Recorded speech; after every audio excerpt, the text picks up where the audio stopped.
Hello, hello. It's Joy Foster, founder of Tech Pixies. I am delighted today to be joined by one of our Tech Pixie alumni, Marianne Avery, who is also a big fan of Twitter and has become a social media consultant. So excited that you're here this morning, Marianne. Welcome, and I'm really looking forward to talking about Twitter. So why don't we start by telling your story, how you ended up in the Tech Pixies community, Tech Pixies family, and what you're doing now, and why you're so passionate about Twitter.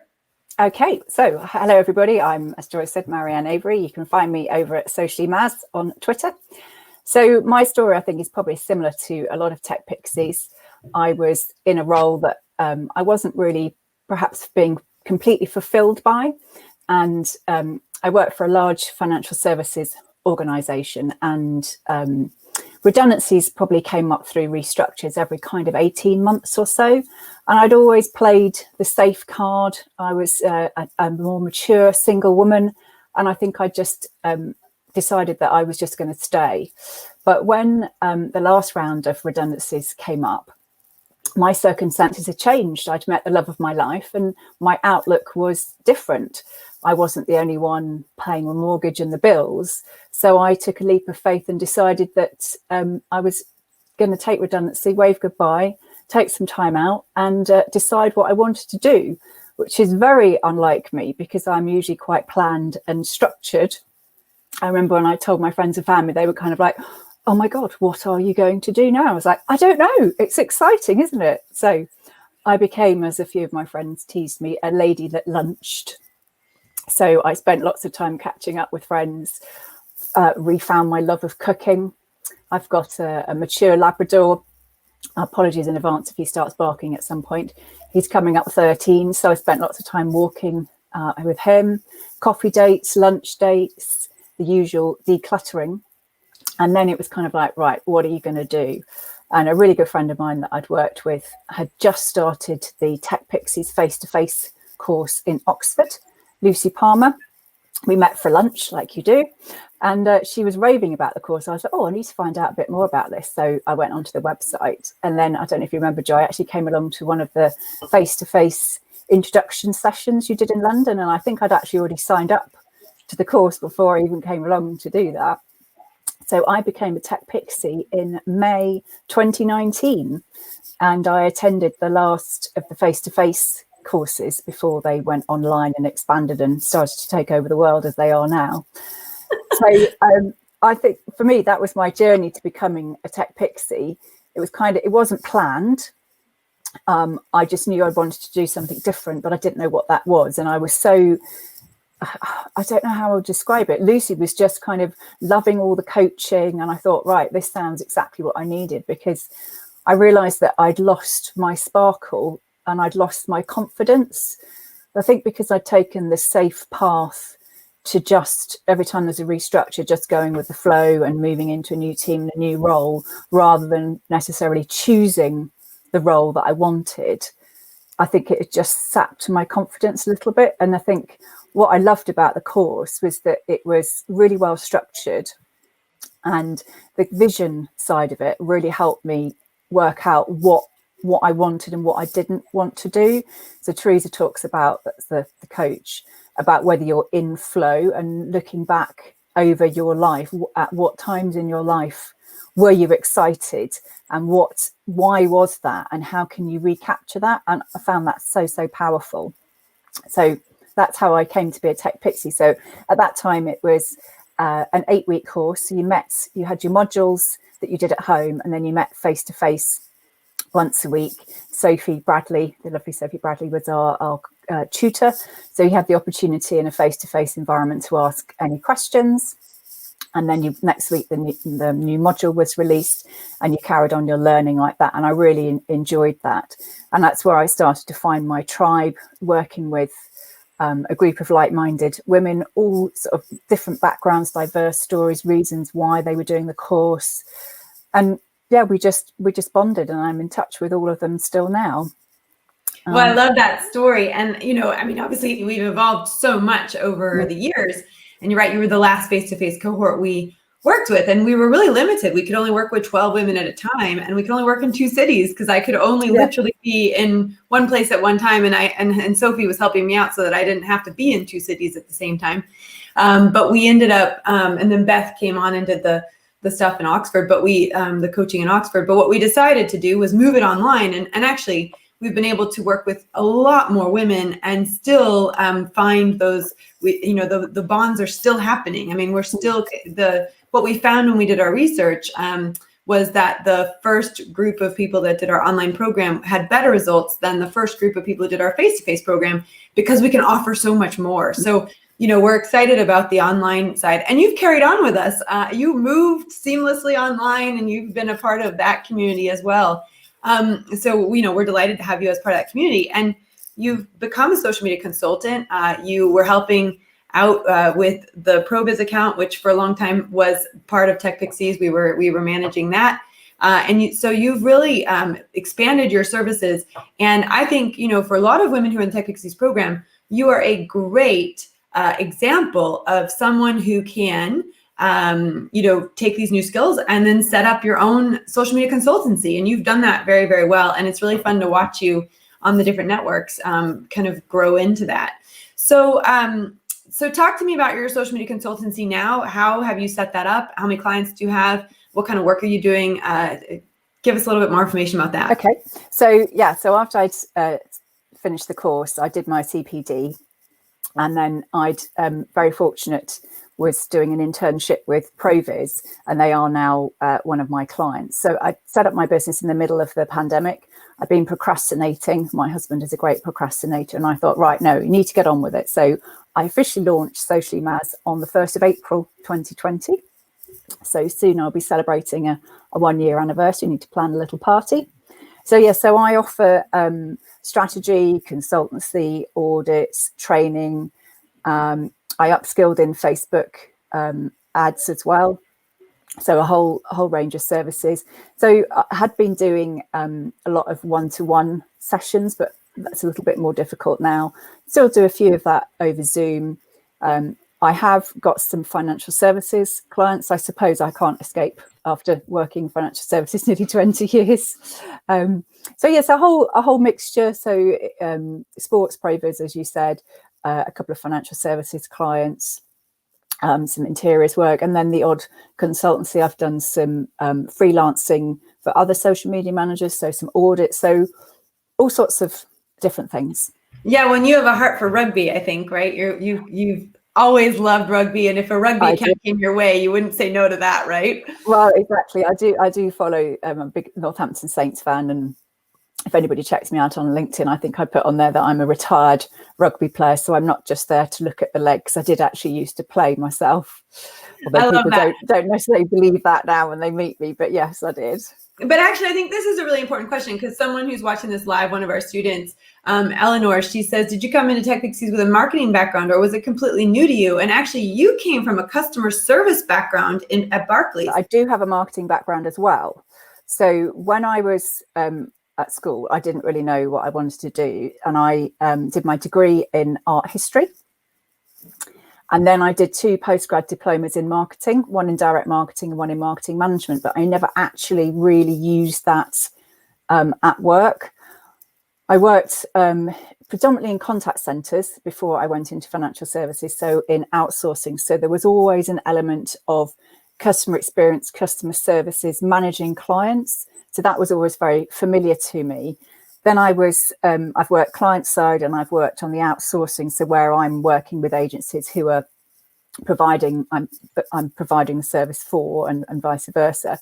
But then when I went into financial services, I initially went into new product development. So that did use some of my marketing skills, because you had to develop concepts and create new products. You had to do lots of market research. And that's actually where I met one of the original Oxford cohort, Jill Bartram. So we worked together in the same new product development team. And that's how I actually found Tech Pixies. So digressing, because I'd introduced Lucy Palmer, who'd done the Oxford course. She'd come back from working overseas, and I'd hooked her and Jill up because they both lived in Whitney.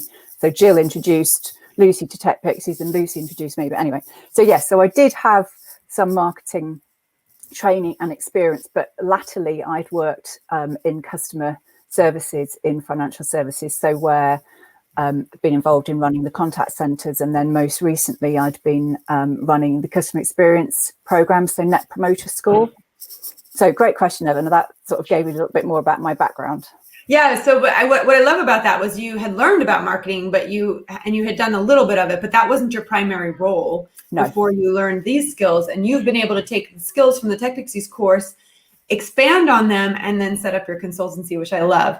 So we have been doing a social media trends series. We obviously have been aligning this with the actual program that we run. So over the years, Tech Pixies has changed massively. And of course, now it's we have 6 modules. They run 6 times a year, and women get access for 12 months. So they can basically repeat the cycle as many times as they want.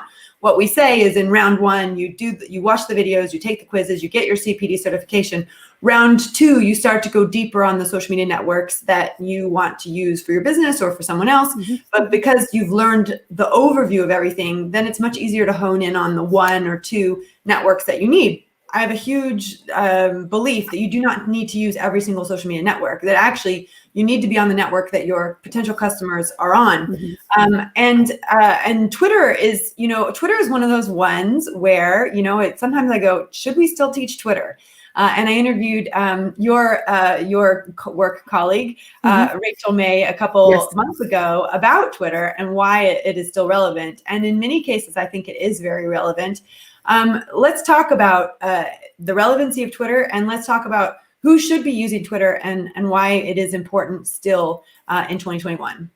Okay, great question. Yeah, and just touching on what you were saying about you should definitely be on the networks where your clients are. I think that's really important, because as a social media manager, you do dabble on all of the platforms because you need to stay fresh on what's happening. But I think everybody has a favorite platform. I've been on Twitter myself since 2009, so an early-ish adopter. So yeah, there's lots of reasons why you should use Twitter. I think it's a really interesting platform. If I just start with some stats, because it's actually quite surprising, there's 340 million active users, and 186 of those are daily users. And daily, I was really surprised when I looked at the updated stats. There's 500 million tweets sent. And the most used emoji is the face with tears of joy. But anyway, so really interesting. A lot of companies do use Twitter for customer services. 85% of recent study says that 85% of small to medium businesses use it to provide customer services. And when I was working in financial services, that was when I first started to realize the power of social media, because it was used both as a marketing broadcast feature to share what was happening. With Barclaycard sponsored a lot of events, there'd be a lot of activity promoting that, but also promoting new products. But it was actually a really growing customer service channel, because a lot of customers didn't necessarily want to have a phone call because they could tweet when it was convenient to them. And we had a customer services team that covered social media channels, Facebook and Twitter, and they were working 24 hours a day. So it was a really excellent way of getting insight around what people think of products, but also servicing your customers. So, but actually, I just want to stop you there, because that's a really good point. Because for small businesses where you don't have a huge number of customers, right? You might just have 10 customers or 20 customers. The customer service issue isn't a big one. However, when you've got millions of customers, which a lot of the big corporates do have, or hundreds of thousands of customers, what Twitter became, and this is such a good point, what Twitter became was a place to actually shout about whether or not they were doing a good job or not. And I think that's where people really started to almost use it to, in some ways, expose the companies that were not delivering what they said they would deliver. And it actually became a place where people could gripe a bit. And I do think it improved customer service in that way, because the companies didn't want people negatively talking about them on social media. You've just totally brought back a memory about that. I mean, I remember one time being on the Oxford bus into London, and the Wi-Fi wasn't working. And I just went on to Twitter, and I was like, hey, the bus company, or Wi-Fi is not working. And I got a tweet back that was like, oh, we're really sorry to hear that. We'll do what we can to fix it. But, it was like that instant ability to talk to someone, because people want to still talk to someone, don't they? And that is my default. If I've got a need to contact somebody, I had a problem with a courier delivery in the run up to Christmas, and my default was I went to Twitter. And it was resolved within a matter of minutes, which was absolutely amazing. I tagged the courier company and the company that I'd ordered the product from, and they were fantastic. But I think that is a part of our customer experience expectations as well, which there's always going to be a balance. Well, and it can work in your favor if you do respond promptly and if you respond in a positive, empathetic way. Because if you are seen to be responding in that way, it's better. In fact, we had a situation, and it wasn't on Twitter, it was on Facebook, but where I was doing some kind of promotion for something, probably for the free training program, and someone wrote a very long negative letter. And then I wrote a very long, thoughtful response back. And actually, she has since become a student of ours, and she's one of our, thriving students. And it's all about realizing that, sometimes communication there's miscommunication. Sometimes an email never gets opened. Whatever it is, and sometimes there's a misunderstanding. But if you can be shown to be empathetic, and that you actually care and you're responsive to it, you've got a better chance of having a positive light shining on you. That's a really good point, because I wasn't sure if you were going to ask me, but I have sort of like, I know you have your 6 Bs, I have 4 Bs. So I always have be social. Social media is about being social. Be authentic, be positive, and be inclusive. So, in the world of customer services, if something has gone wrong, don't hide behind it. You need to be upfront, explain what's happened and what you can do to resolve it, because customers will respect you for that. And if you deal with it in the right way, they will become a loyal customer.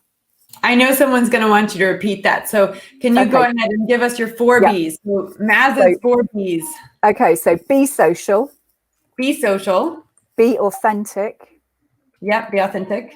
Be positive.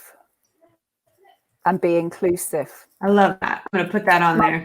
My positive one is about mental health as well, because I think it's really important, particularly when you work in social media all the time. There can be a lot of negativity. So for me, my mantra is always, if you can't say something nice, don't say anything at all.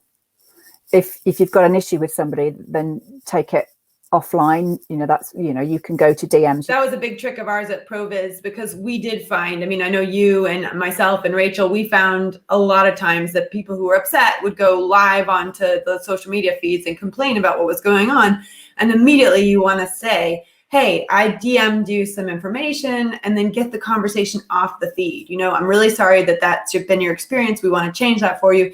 I've just private messaged you. Let's carry on that conversation there. And you can kind of get more details there. And then it's not sitting on your feed. That's the worst thing in the world, to have all of that negativity sitting on your feed. And it's better to have that conversation either dealt with in a positive way in front of everyone, or dealt with in a positive way and then moved to the DMs, and then, pulled off the main feed. That's so important. Okay, so talk to me about who should be on Twitter in 2021 versus just, we obviously talk about consumers going on to connect with big companies for the customer service, even small companies, but who else should be on Twitter in terms of businesses? What type of businesses thrive on Twitter? To me, I know I work in social media, but I think all businesses can, Twitter can work for them. It depends where your audience hangs out. So one of the things I learned on the course is that you just keep testing. So people's consuming habits change.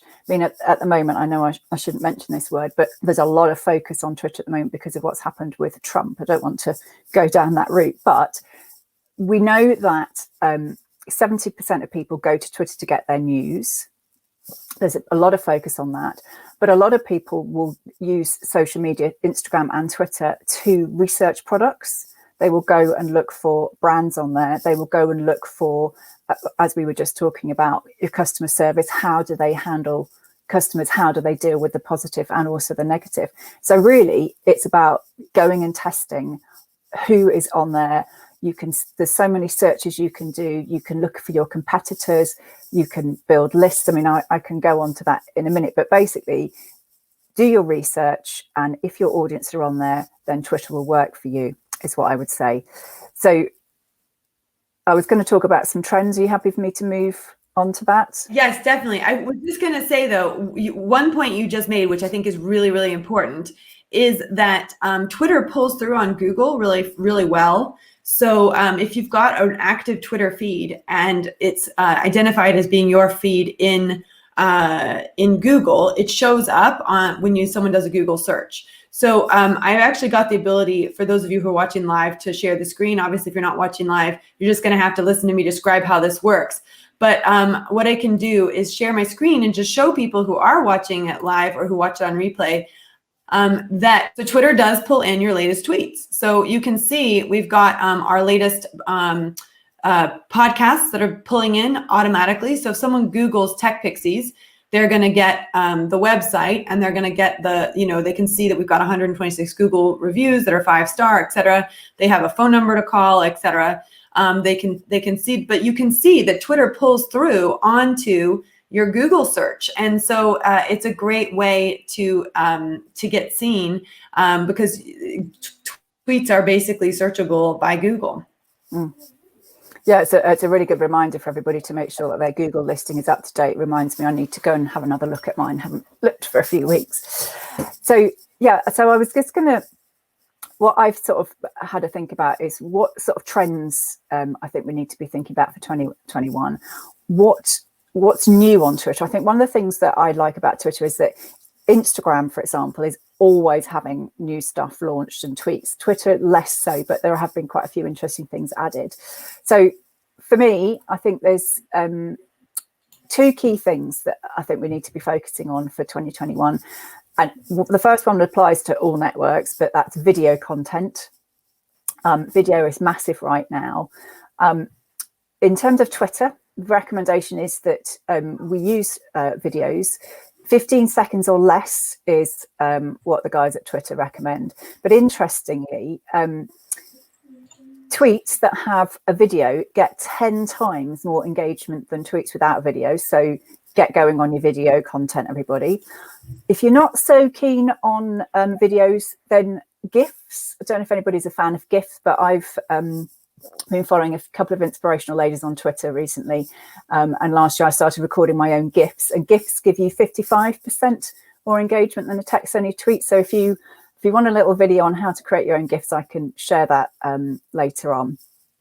But interestingly, Twitter is actually testing something called Squad, which is a new video chat tool. So it's a bit like House Party. I don't know if anybody uses House Party, but what they're saying is that it's going to give you really simple screen sharing. So when that comes out to the wider users, will it be interesting to see what that's like.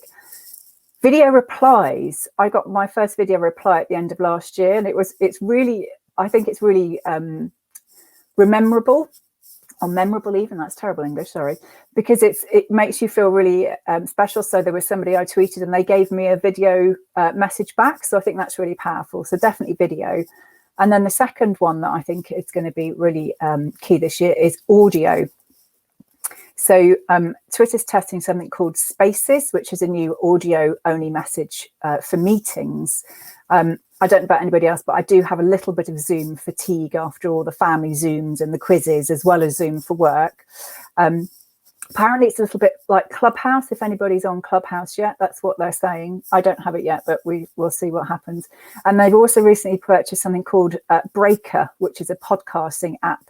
Joy, I know you're all over podcasts, so I don't know if you've heard of that, but both of those are Twitter's efforts to move into the audio space a lot more. Yeah, let's have just a side conversation right now about Clubhouse, because I think obviously people are going to be asking about it, like, what is Clubhouse and why can't I get an invitation? I mean, with all these things, they're kind of creating the hype by getting the invitation. And I've seen a lot of people jumping on it. But I get what they're doing is Twitter's trying out different pieces of technology, for different types of things, audio, video, et cetera, to enhance the experience. And one of the things I do know, I have always believed, and I think this is a really good mantra for everyone to really focus on, is I am very weary of the shiny object syndrome. And what I tend to do is I tend to let a trend kind of like watch. I kind of let it come out, and then I just watch. And then if I feel like I need to get involved, I get involved. Sometimes I'll get involved just to see what's going on, but I won't roll out an entire strategy on it until I know it's staying. So, for example, it's been interesting to watch Reels on Instagram. It's been interesting to watch IGTV on Instagram. It's been interesting to watch like guides. And also, with Twitter, they've got a whole bunch of these things like you're talking about. And, there's so many pieces of technology you can use. Obviously, you need to use the best one for you. But I let something go out and then I just kind of sit and watch. And then I make my decision. I might try it out here or there. We know that, like, for example, on Instagram, a lot of women are having great success with Reels because what'll happen is when they introduce a new feature and it takes off, they'll really push that feature out. And so you can actually benefit massively from getting in on the trend. People who got in on TikTok early, they've got massive TikTok influencers, aren't they? So there is an advantage to being an early adapter. I also think there's an advantage to being a slow adapter and to kind of waiting and really kind of saying, how does this help me with my strategy and my bottom line? So but I like what you're saying about audio being something really interesting, because you're right, people do have fatigue. But I think one of the things that's happened is because we're not in our cars anymore, guess what? We're not listening to the radio anymore to the same extent that we were before. And actually now you can choose whatever you want to listen to when you are walking or running or, whatever. And guess what everyone is doing? Walking and running, because we're in the middle of a pandemic and you can't go anywhere. You can't go to the gym. You can't go anywhere else. So it's the only way you're getting out. And a lot of people, I'll tell you one thing I do. I'm not a huge fan of housework, but of course we've got to do it. And even, one of the very first things I did when I got my first paycheck was I hired someone to help with the house. And she's a widow. She has 5 daughters and she's amazing. We're very good friends.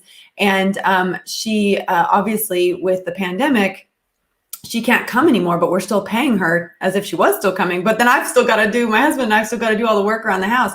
But one of the things that I have found that has made doing the house work and this a bit more tolerable, if you will, is the podcast side of things. And I guess the difference is, podcast is pre-recorded, whereas something like Clubhouse is live. And so, you can kind of listen to it as if you were listening to live radio, whereas a podcast is not live in that same sense. So I'm starting to understand. It's only been out for a couple weeks, but and this is being filmed on the 14th of January. So, these new technologies, when they come out, it's like, what is the technology? How does it serve me? And, basically, that's how I'm seeing Clubhouse. It's like live radio, but you can listen to all the people that you follow and love on there.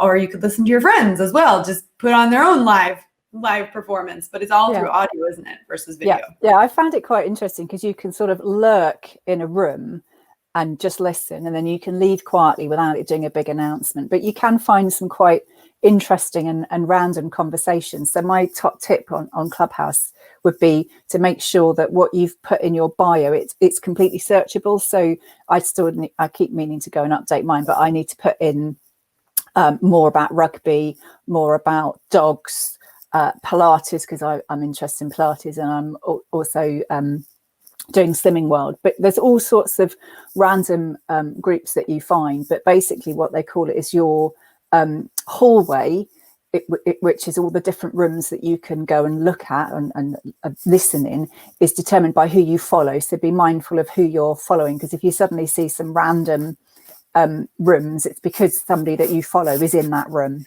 We got a little side tutorial on Clubhouse here. No, brilliant. I think it's important not to ignore new technology. I think it's important not to ignore shiny objects. I think it's also important really to sit back and say, how is it useful for me? What am I going to get from it? Yeah. So let's go back to Twitter. How does Twitter serve someone in 2021? So the other thing that lots of people are saying is going to be really helpful. So Talkwalker, I don't know if people subscribe to that, but it's a listening tool, and they talk about trends. Is that memes? I'm saying that correctly, are going to be a big thing. Memes. It's a bit like potato, GIF, isn't it? How do you say GIF? There's different ways. Anyway, so that's another one to look out for. Then I was just going to cover some stuff that's new on Twitter to make sure that they're front of mind, and then finally I'll go on to some tools within Twitter that I think everybody should be using. So relatively new thing that was launched is that when you reply to a DM, you can use an emoji now, because one of the things that Joy taught me was that you should never leave a comment unanswered. And for me, that applies across everything, even if it's a DM, because sometimes you get a DM and you don't need to reply, but you need to acknowledge that you've seen it. So a bit like an Instagram where you can tap and it gives a little heart. So make sure that you're using emojis in your DMs. Fleets, that came out, I think it was November. So it's what I call it. Twitter would probably be like, no, we don't call it that. But to me, it's stories in Twitter. So you can share your own tweets. So at the bottom, you can share it as a fleet. It's called like a fleeting moment or a fleeting thought. You can share, it's a bit like... Sorry, now, so a fleet is the equivalent of stories on other networks. So yes. Twitter has introduced their version of stories, which is called Fleet. Yes. Okay, that makes so, because LinkedIn rolled out their own version as well. Stories as well. So when you look on your Twitter, at the top, it looks the same. You've got the circles at the top like you do on Instagram, and you do on, LinkedIn and Facebook as well, don't you? So very similar to how you would use it on Instagram. So you can share your post to a story in Instagram. You can on Twitter. You can share your tweet to a fleet. Sounds awful, doesn't it? I'm sorry. That's awesome. That's probably why they called it a fleet, not a story. Yeah, probably. A fleet to tweet. Bit of a tongue twister, that one, isn't it? Behind the scenes, you can encourage conversations. So I ran a poll yesterday on Twitter and I shared it to my fleet to say, come have a look at my poll. You can introduce your team, or you could use it to offer something exclusive. So very similar to how you would apply it in Instagram, Facebook and LinkedIn, I personally think. Another one is retweet with comment. That's always been a feature, but in the lead up to the US elections, because the majority of Twitter users are actually in the US, they changed it so that was the default, because it's all about making sure that what you're retweeting, which to me basically means you were endorsing because you've retweeted it. It was prompting you to check what you were retweeting. They've actually turned that off as the default now. But I always think it's better, to me, I personally think it's better to retweet with a comment, because sometimes I'll be scrolling through Twitter and I'll see somebody's retweeted something and I'll think, why have you retweeted that? You haven't given me any context. Why do you think I would like that? Just add a comment. I totally agree with you. The tweet with a comment is so much better than just the random retweet, because the only time I've seen like the retweet, just straightforward retweet, is like if there's a competition and they say to enter the competition, retweet. But I agree with you. The comment retweet is so much better, because actually someone's following you because they enjoy your perspective on something, exactly, and they want your perspective on it. Yeah. Another new thing that came out was you can now restrict who can respond to your tweets. So when you write your tweet at the bottom, you can restrict. Now, I've not actually used that myself, but I think it would be great if you are working in a large organization, you're perhaps dealing with some negativity, or you've got a troll problem. But I think you need to be authentic. So I think there needs to be a balance around that. But that is something new that came out. You can also now... you used to always be able to save drafts, but you can now actually schedule directly from Twitter. So that's a new thing, because I know sometimes when you're starting out in social media, a lot of people don't necessarily want to pay for a scheduling tool. So I think that's quite a good feature. Wait. Twitter has its own pre-scheduling tool now? Mm-hmm. What's that called? How do we find it? I'll send some instructions, but yeah, you can schedule from Twitter. That's amazing. We've always used Buffer. We teach Buffer. But one of the things I found is when you post natively directly in the network, it does better than when you post through a third-party scheduler. So brilliant. Okay, great. So what we'll do is if you could put together a little guide for us, and we'll put that as a download with this podcast. If you want to learn how to pre-schedule in Twitter directly, that would be amazing. And you can also, I don't know if people know, you can also schedule it or post into Twitter from Canva as well now. Brilliant. Yeah. I did know that. I don't love the Canva pre-schedule posting, but no, I don't use it myself. But it's an interesting mix, because as a social media manager, for me, I like to be able to schedule from one place. I don't want to have to keep going into different places to schedule. So I do wonder if they're probably a bit contentious, but I wonder because now you can natively do it, whether they'll restrict the external tools. Well, that's what Facebook did, and I think, to be honest, the networks want you to post out of them directly. They don't want you to use pre-schedulers.